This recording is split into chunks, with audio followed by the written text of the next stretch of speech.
The African Americans who chose to return to Africa. This was published on Saturday, March 5th, 2022, written by Beatrice Materu for the eastafrican.co.ke.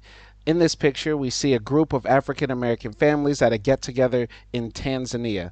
The summary: the Ghanaian Declaration of 2019 as the year of return was significant because it came at a time when African Americans in general were facing increased racial discrimination in the U.S. through civic suppression, police brutality and killings, social alienation through poor housing and health amenities, and ultimately the rise of Donald Trump and Trumpism.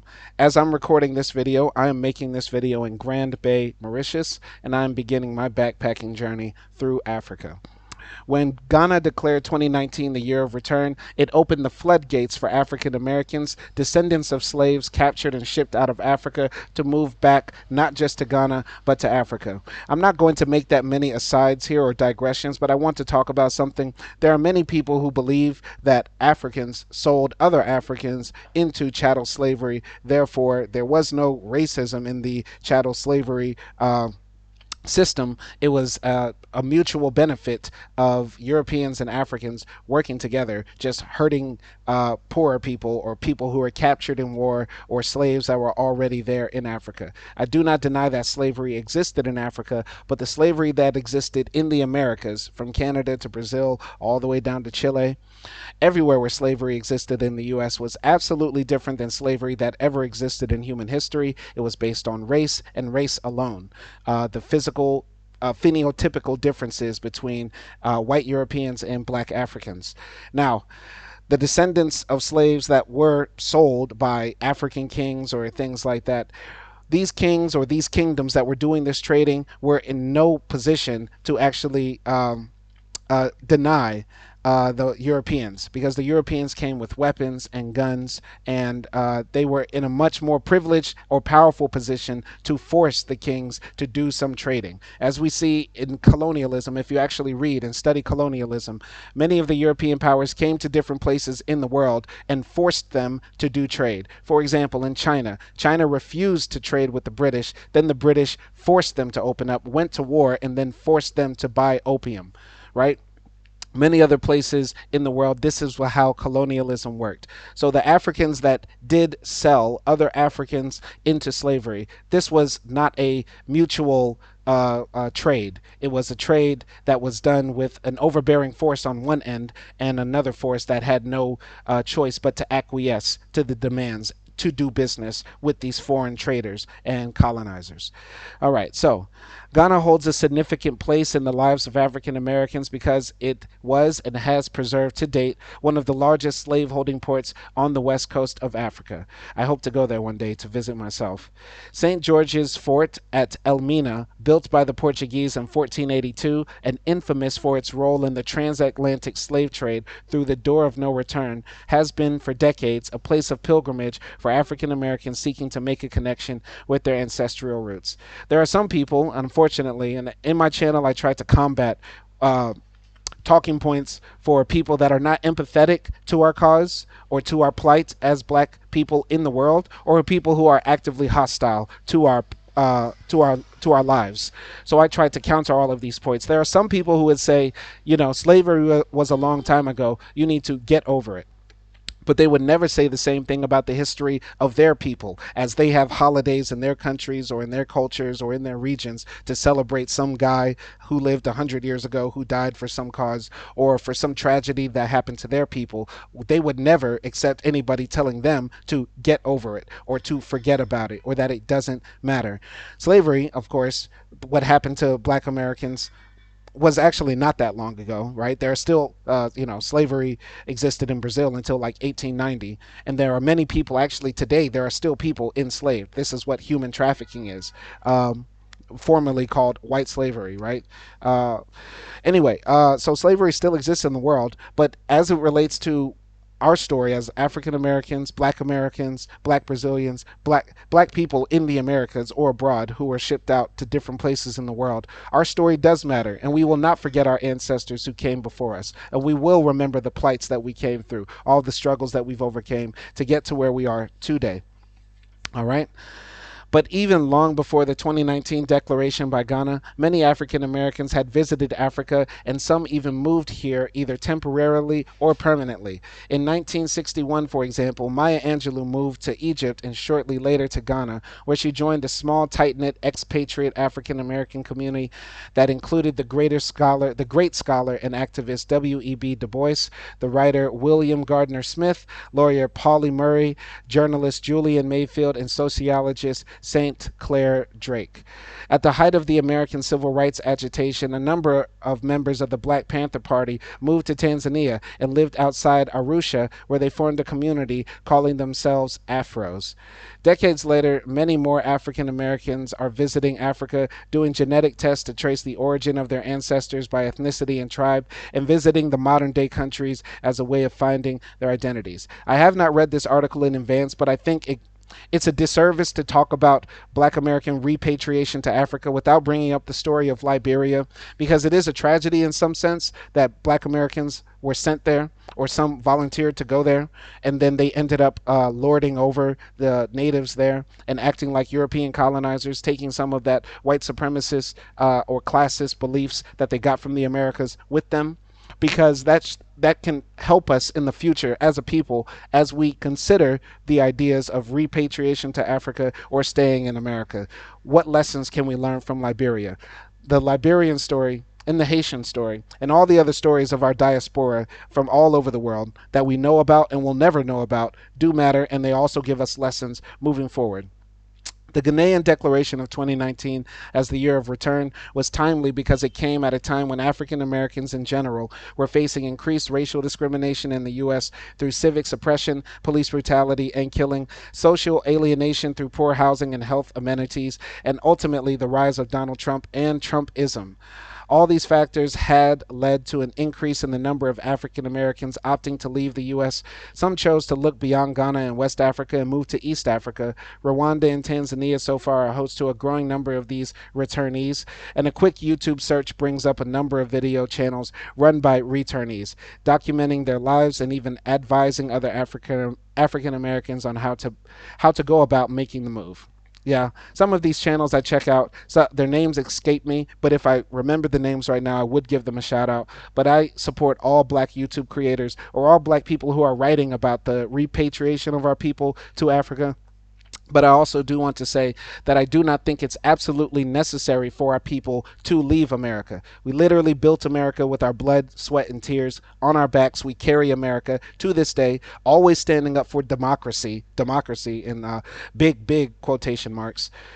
We always stand up for this country, and we should be proud of the country that we built. The country that we built is the country that almost everybody in the world wants to move to. Does that make it a safe nation? No. Does that make it a great nation? No. Does that make it a nation without flaws? Absolutely not. I possibly will never, ever return to the U.S. to live there permanently. But I will say this, that whether we decide to move to Africa or stay in the U.S., white supremacy exists in all places, period. Go check out the video I just made about the statues of French colonizers here in Mauritius and how white supremacy still infects the minds of the people because billboards all across the world show blonde-haired, blue-eyed people as the ideal and standard. And many other places in the world promote their children moving to Europe, moving to London, moving to Paris to go get educated or to live there, to emigrate to these places. This is a part of the colonization of the mind that many people in the world still deal with, and deprogramming takes a lifetime. I am in the process of it myself. But our people, whether we are in Africa or in America, are still fighting against white supremacy. It just depends on how hard you want to fight. Let's look at this picture here. African Americans at the Cape Coast Castle in 2019 outside the door of no return, through which enslaved Africans were shipped across the Atlantic to the Americas. Recently, I hung out with a community of returnees families living in the Tanzanian commercial capital of Dar es Salaam. They were holding what they call a Uniting Diaspora pop-up shop. I'll be visiting Dar es Salaam in October. By the end of October, I'll be there. This will be my first time traveling to Tanzania, inshallah. Can't wait to visit, can't wait to see, and hopefully explore. At the event held on Sunday, I had trouble recognizing who is Tanzanian born and who is American born, as they all blended in perfectly. That is, until one spoke. Being a Sunday, most attendees who are business people, event organizers, and newly arrived African Americans were all wearing informal African print Sunday clothes. Many were still navigating their way around the city and how stuff works. I want to say that one of the things that I felt so relieved about making, as I filmed this video in Mauritius, my first time in sub-Saharan Africa, island Africa, right? It's not a black majority nation by any means, but it is a nation full of melanated people, and I've never felt so relaxed as I have in my other travels and journeys. If you've been watching my channel and my content, I've spoken extensively about my time in Tunisia, Serbia, Indonesia, Turkey, etc. But being here, you do feel relaxed. Now, I don't suggest people just live around people that look like them. That's not the point. You should live in a place where you feel the most comfortable. And for anybody who's going to watch this video and see and say, oh, so you support ethno states or you support ethnic homogeneity in a state? No, I do not. I do not. We should live in a world where people are free to move wherever they want and be around whoever they want and feel free. But unfortunately, we live in a world where white supremacist ideals permeate and blackness is viewed as a curse rather than just a neutral thing. So, of course, I'm going to experience anti blackness and racism in the other countries I've been to where there is not a black majority, at least, right? And also in countries where there is a black majority or even a large black minority, there still exists white supremacy. But at least here, I have not been followed around the stores. I have not been stared at or glared at. I have not had any of those sorts of experiences as frequently. Maybe if I think about it, maybe I've had maybe one or two weird stares, but that's mostly because of my speaking. Like when I speak out in public, my American accent does come out, or just the clothes I wear. I guess maybe I don't know, but I would say I've felt more comfortable here in Africa, and that's something to consider for African Americans, because even though white people in America have been living around us since the beginning of the fucking country, pardon for cursing, they're still not used to us. They still hate us. And many other places in the world still hate us too. There are many people across the world who just do not like black people, and they do not realize they don't like it until they see us, or they think that we are a presence or a sizable community in their nation. Anyway, this is truly what my spirit needed to hear, said Tori Upton, a visiting African American. I'm happy to see more African Americans returning to the motherland and leave all the racial stuff in the U.S., although I sometimes wonder if they cope well with our two world differences. Things like technology development, street life in Dar, household conditions, and the like, said Irene Isaiah, a resident of Dar es Salaam who sells popcorn and fresh juice smoothies at the pop-up shop. I will say that it sounds like this woman, Irene, has some inkling of a pan-Africanist idea. And what I've noticed here, speaking to some people or hearing some things, right, I do get the feeling that pan-Africanism as an idea is still alive, right? The idea of Africa being one or unified is somewhat alive, because I had this conversation with an Indian Mauritian man, and he was saying, in his rambling, drunken state, that Africa should be unified and that sort of things, and some other conversations that I've had that I won't mention here. Let me know that somewhat Pan-Africanism as an idea, where people in the continent of Africa view the people in the diaspora as lost brothers or sisters, or also viewing other Africans of other nations as brothers and sisters, right? It's a beautiful thing. It's a beautiful thing. I'm not a pan-Africanist by definition. I'm not a nationalist of any sort, a black nationalist at all. Go watch the video I made about black nationalism. But I will say that I am a humanist, an internationalist, a globalist, unashamedly, and that also includes pan-Africanism in it, right? Whatever. We met Naima Bo Woods, who moved here with her 3 children and her mother in 2021, when the world was still under the pandemic cloud. I knew I wanted to move to Africa, but I didn't know which country to go to since I've never been to the continent before, even on a visit. Some of our friends moved to Ghana, but I decided to join my mother and move to Dar es Salaam, Tanzania instead. Within 6 months of settling down, Naima set up and co-owns a hair salon at Mbezi Interchick on Mbezi Beach Street, a middle class neighborhood of Dar es Salaam.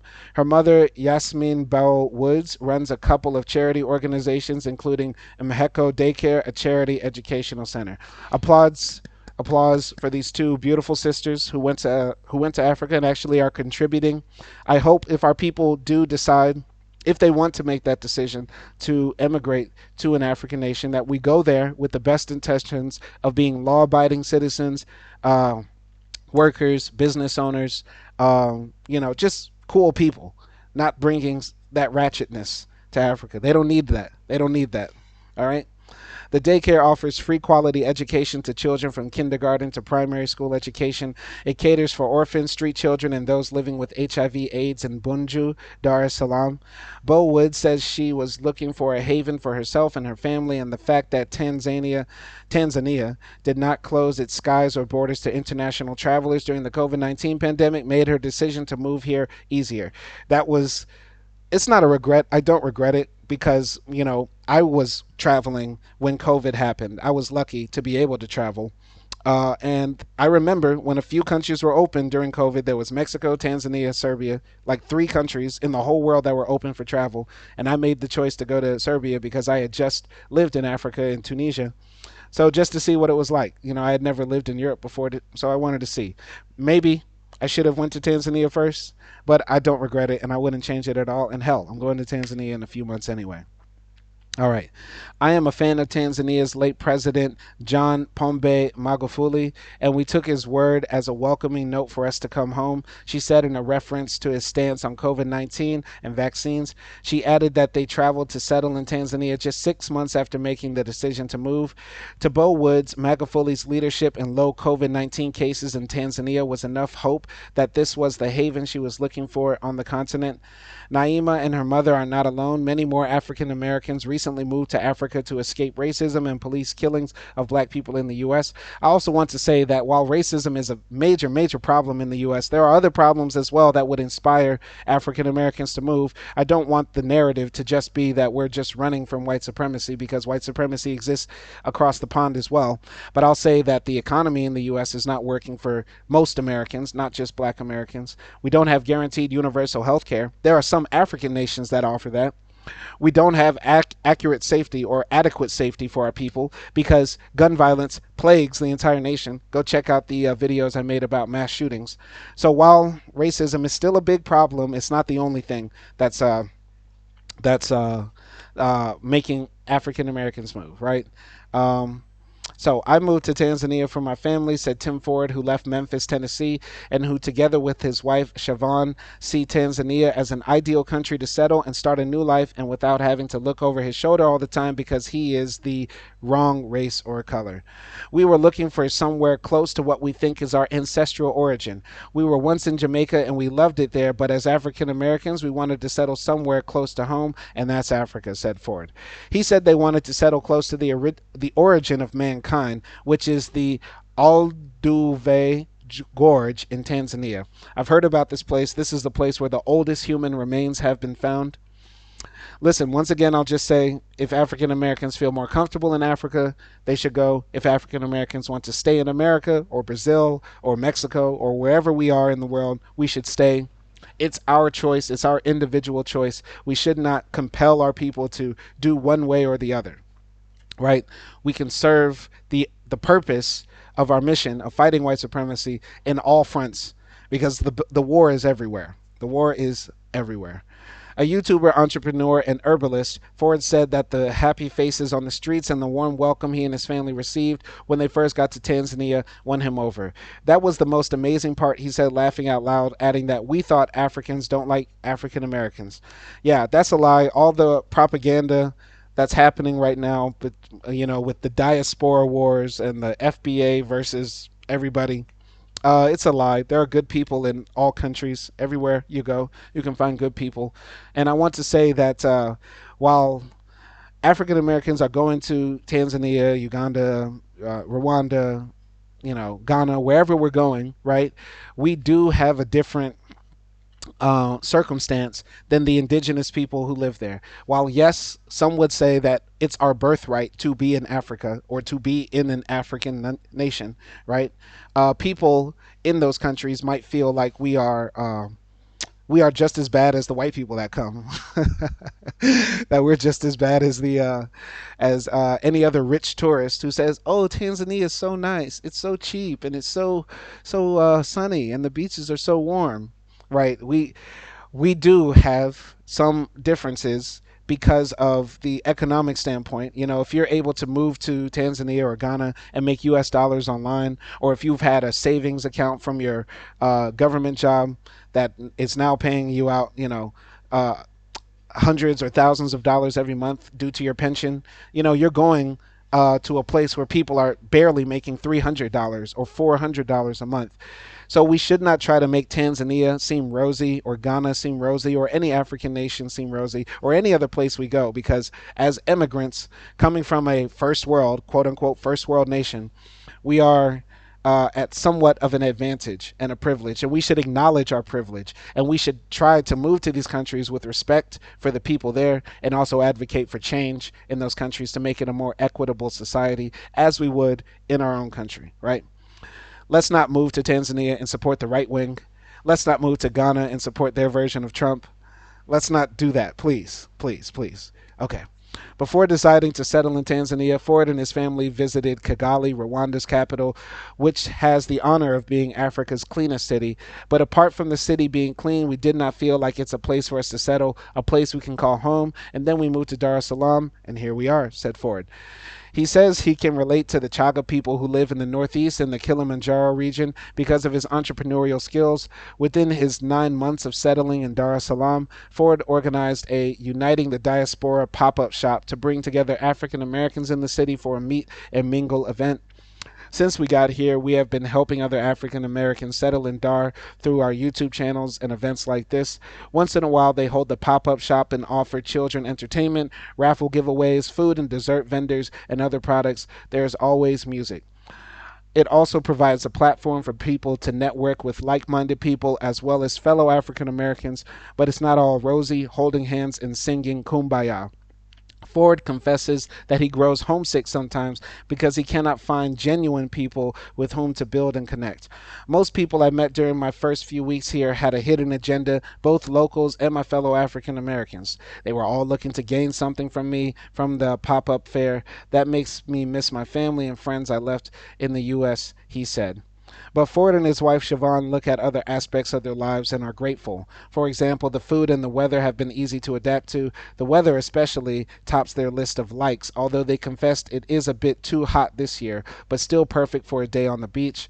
When I met Uber driver Matthias Boniface at the pop-up shop, and he said, "We come here a lot." I met Nehemiah and his mother, Nicole Manning, a month after they moved to Dar es Salaam, and they love it here. I'm friends with 6 African American families who moved here between 2019 and 2021, and it's shocking the rate at which African Americans are moving to Tanzania. He is also friends with other returnees, namely Shar Honda and Tony Rivera, referrals from Nehemiah. Nehemiah and his mother first moved to Greece from then Sweden and Ghana before settling for Tanzania. Interesting life you've had there.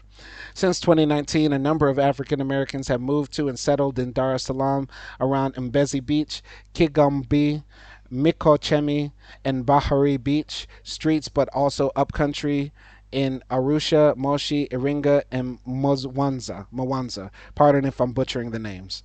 Tanzania is now our new hope.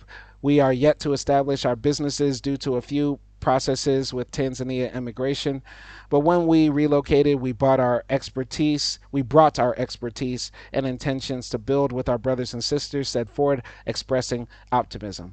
So, once again, I'll say that this is inspiring to hear that our people are, branching out, using our passports, getting out of America, seeing what the world has to offer, because they try to keep us boxed in and closed in, but they can't stop us forever.